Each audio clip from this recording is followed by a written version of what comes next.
जय जिनेंद्र बंधुओं, सम्मेद शिखर जी के विवाद पर बहुत सारे लोग अपनी अलग अलग टिप्पणियां कर रहे हैं। भले ही उन्हें उस मुद्दे की पूरी जानकारी हो या ना हो, तो आज नमोकार चैनल ने इस पर विचार किया और आज जैन धर्म बचाओ संगठन के माध्यम से आज पूरी जानकारी आप लोगों के सामने लेकर उपस्थित हुआ है, जिसे हर जैन भाई और आदिवासी भाइयों को जानना चाहिए। क्योंकि आप लोग बिना जाने अगर किसी भी बात का विरोध करेंगे या उसका समर्थन करेंगे तो वो दोनों ही बातें हानिकारक हैं। तो आप सबसे पहले आप सम्मेद शिखर जी के इतिहास को जानें कि ये पारसनाथ पहाड़ जिसे हम कहते हैं मधुबन, इसका एक प्रकार से जन्म कहां से हुआ और ये जो मारंगबुरु शब्द आता है, क्या वास्तव में इसका कोई अस्तित्व है या नहीं।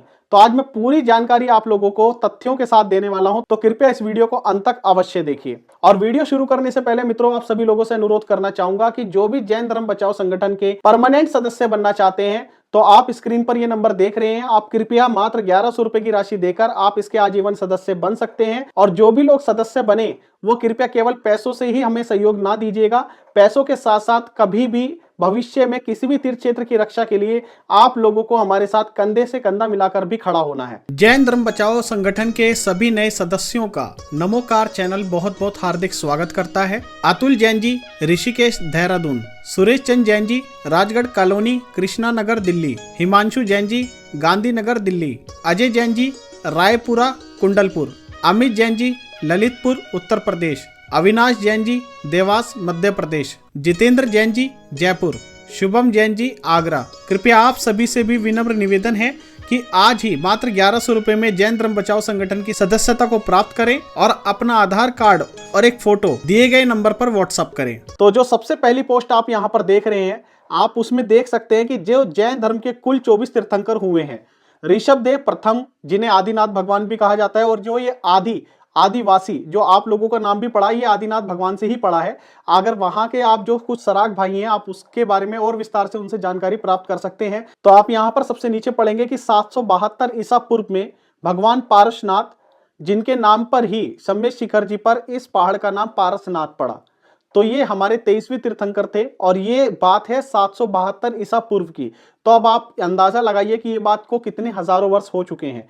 इसके बाद बात करते हैं हम सम्मेद शिखर का जो शुरुआती संदर्भ करीब 2000 साल पहले ज्ञाता धर्म कथा में मिलता है और उसका भी पूरा विवरण यहाँ पर दिया गया है, जिसे आप संक्षिप्त में पढ़ सकते हैं। 9वीं शताब्दी में सूरीश्वर जी महाराज सम्मेद शिखर जी गए और 20 तीर्थंकरों की निर्वाण भूमि को चिन्हित कर स्तूप बनाए गए। जो आप वहां पर हमारे भगवान के चरण देखते हैं, ये उस समय का निर्माण है, ये आज कल का या 100-200 साल पुराना नहीं है, ये 9वीं शताब्दी की बात है। इसके बाद 12वीं शताब्दी में संकलित पारसनाथ की जीवनी पारसनाथ चरित्र में भी इस शिखर जी का उल्लेख है। ये कौन सी बात हो रही है? 12वीं शताब्दी की बात हो रही है। जो आप कहते हैं कि अभी 100-200 साल या 300 साल से यहाँ पर तीर्थ क्षेत्र का निर्माण हुआ है, तो ऐसा नहीं है। मैं मानता हूँ बहुत सारे मंदिर अभी हाल फिलहाल में बने हैं 50-100 साल में, लेकिन पारसनाथ पहाड़ी की यहाँ पर मेन विशेष बात हो रही है। और 13वीं शताब्दी की अब बात की गई है कि कल्पसूत्र कल्काचार्य कथा की ताड़ के पत्तों की पांडुलिपि में पारसनाथ के निर्माण का एक दृश्य भी दिखाया गया है। और 13वीं ही शताब्दी की बात है कि वाघेला राजवंश के प्रधानमंत्री वास्तुपाल ने 20 तीर्थंकरों की मूर्तियों वाले एक जैन मंदिर का निर्माण किया था। ये 13वीं शताब्दी की बात है और ये जितनी भी बातें मैं बता रहा हूँ, ये सम्मेद शिखर जी, मधुबन और पारसनाथ पहाड़ी के संबंधित ही बता रहा हूँ। इसके बाद हम आ जाते हैं मुगलों के समय में। तो 1592 ईस्वी में मुगल बादशाह अकबर ने सम्मेद शिखर जैनियों को सौंपने का फरमान जारी किया था। उसकी एक छोटी सी कॉपी आप यहाँ पर देख भी सकते हैं और इसका इतिहास भी खंगाल कर देख सकते हैं। मैंने इसकी पूरी पुष्टि की है, ये बिल्कुल सच्ची घटना है और आप भी इसका पता लगा सकते हैं। मैं चाहूंगा कि हमारे जो आदिवासी भाई हैं, और क्योंकि देखिए यहाँ पर हम बात करेंगे तथ्यों के आधार पर, ऐसा नहीं है कि मैं आप लोगों की श्रद्धा को या किसी भी बात को बिसरा रहा हूं, और ना ही मैं ये दावा कर रहा हूं ये सारी बातें बताने के कि भाई ये पारसनाथ पहाड़ जैन समाज का ही है। केवल यहाँ पर केवल आप लोगों के मन में जो ये भ्रम पैदा किया गया है कि जैन समाज तो यहाँ पर बाद में आया था या उन्होंने बाद में इस पर अधिग्रहण किया था, तो केवल उस बात का यहाँ पर आप लोगों को जवाब दिया जा रहा है। आप ध्यान से समझें इस बात को कि फरमान जारी किया और जैनियों को मुगल बादशाह अकबर ने सम्मेद शिखर जी सौंपने का, जिसमें इस पवित्र स्थान पर कोई भी शिकार ना किया जा सके। क्योंकि ये हम आज से ही नहीं, शुरुआत से ये बात है कि अहिंसा परमो धर्म, मतलब हम किसी भी हिंसा में विश्वास नहीं रखते।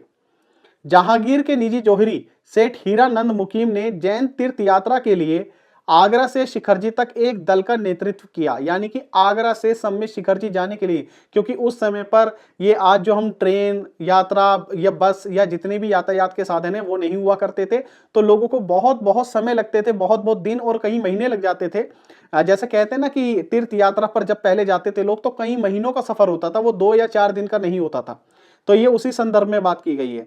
उसके बाद 1698 ईस्वी में आते हैं, जहां पर मुगल बादशाह जहांगीर के दूसरे बेटे आलमगीर ने सम्मेद शिखर को टैक्स फ्री घोषित कर दिया, क्योंकि उस समय भी हर जगह से टैक्स लिया जाता था, लेकिन वो एक राजा द्वारा लिया जाता था, डेमोक्रेटिक नहीं होती थी, राजतंत्र होता था।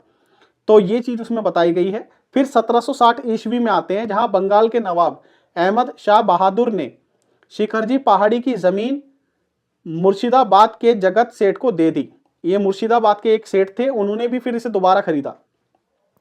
फिर 18वीं सदी में जगत सेठ खुशाल चंद ने निर्माण भूमि पर छोटे छोटे श्राइन बनवाए। पहाड़ की तलहटी में भौमिया जी महाराज का मंदिर भी बनवाया। ये उस समय की बात है, 18वीं शताब्दी की।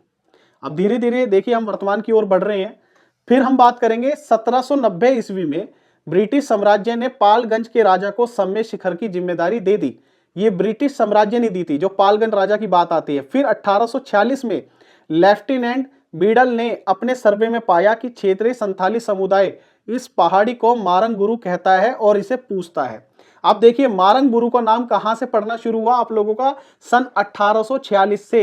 1846 से पहले आपको मारंग गुरु नाम का शब्द भी नहीं मिलेगा कहीं भी। आप मेरी बातों को अन्यथा मत लीजिएगा, लेकिन मैं यहाँ तथ्यों के आधार पर बात कर रहा हूं, और ये बात मैं नहीं कह रहा हूं, ये देश का बहुत बड़ा जो हमारा समाचार पत्र है दैनिक भास्कर, उसने ये सारी घटनाओं को विस्तार रूप से बताया है। अगर देश का कोई प्रतिष्ठित अखबार इस बात को कह रहा है तो इस बात को झुकलाया नहीं जा सकता, क्योंकि जितनी बातें इन्होंने इसमें अपने अखबार में या अपनी पत्रिकाओं में दी है, अगर ये बात झूठ निकलती है तो इस पर मानहानि का केस भी हो सकता है। तो इन्होंने पूरा जांच पड़ताल करके ही इस चीज को दिया है, तो इसलिए आज मैं तथ्यों के आधार पर ही आप लोगों से बात कर रहा हूं। उसके बाद हम बात कर रहे हैं सन 1867 में जैन कम्युनिटी और पालगंज के राजा ने इस जमीन के मालिकाना हक के लिए एक दूसरे पर केस किया, और इस केस में जो जीत हुई वो ही पालगंज के राजा की, जबकि जैन समुदाय को पूजा करने और मंदिर बनाने का अधिकार मिला। अधिकार भले ही मिला हो, लेकिन इसमें पालगंज के जो राजा हैं उनको ये अधिकार दिया गया था, यानी कि ये उनके अधीन हो गया था पूरा पहाड़। फिर 1876 में पालगंज के राजा ने शिखर जी की 2000 एकड़ जमीन को एक इंग्लिश प्लांटर बोडम को दे दिया। फिर 1888 में यहां चमड़े की एक फैक्ट्री लगाई गई, जहां सुअर काटे जाते थे। ये देखिए पारसनाथ पहाड़ की मैं बात कर रहा हूं, क्योंकि उन्होंने 1000 एकड़ जमीन 2000 एकड़ जमीन दे दी, और उसके बाद मुझे आज पहली बार ये चीज पता लग रही है। फिर जैन समुदाय ने पालगंज के राजा के खिलाफ इकरारनामा तोड़ने का केस कर दिया। कोर्ट ने पहाड़ी का मालिकाना हक राजा को ही दिया, लेकिन इकरारनामे के मुताबिक बूचड़ खाना बंद करवा दिया, यानी कि वहां पर जो हत्याएं होती थी या जो वहां पर मांसाहार का एक प्रकार से निर्यात किया जा रहा था, जो फैक्ट्री लगाई गई थी, उसे बंद करा दिया गया, क्योंकि ये हमारे धर्म के पूरी तरह से विपरीत है। अब बात करें बूचड़ खाना बंद कराने के बाद क्या हुआ था। अब फिर हम 1907 की बात करते हैं कि 1907 में पालगंज एस्टेट ने एक बार फिर शिखर जी को लीज पर देने का प्रपोजल रखा। जैन समुदाय ने विरोध किया कि इससे पवित्रता भंग होगी। बंगाल के लेफ्टिनेंट गवर्नर ने मध्यस्थता की, मतलब बीच में हस्तक्षेप किया। सरकार का कहना था कि ये जगह पालगंज के राजा की है, जैनियों को पूजा के अधिकार केवल दिए गए हैं। अगर जैन समुदाय इस जगह की पवित्रता के लिए इसे लीज पर नहीं देना चाहता तो उसे जमींदारों को उचित मुआवजा देना चाहिए। तो 1910 में सेठ आनंद जी कल्याण जी पेड़ी ने राय बहादुर बद्रीदास मुकीम के साथ मिलकर शिखर जी को खरीदने का ऑफर दिया। यानी कि शिखर जी किसे कहा जा रहा है, यहाँ पारसनाथ पहाड़ की बात की जा रही है। 9 मार्च 1918 को 2,42,000 रुपए एक मुश्त और 4,000 रुपए प्रति वर्ष मुआवजे पर पहाड़ी के अधिकार जैनियों ने खरीद लिए।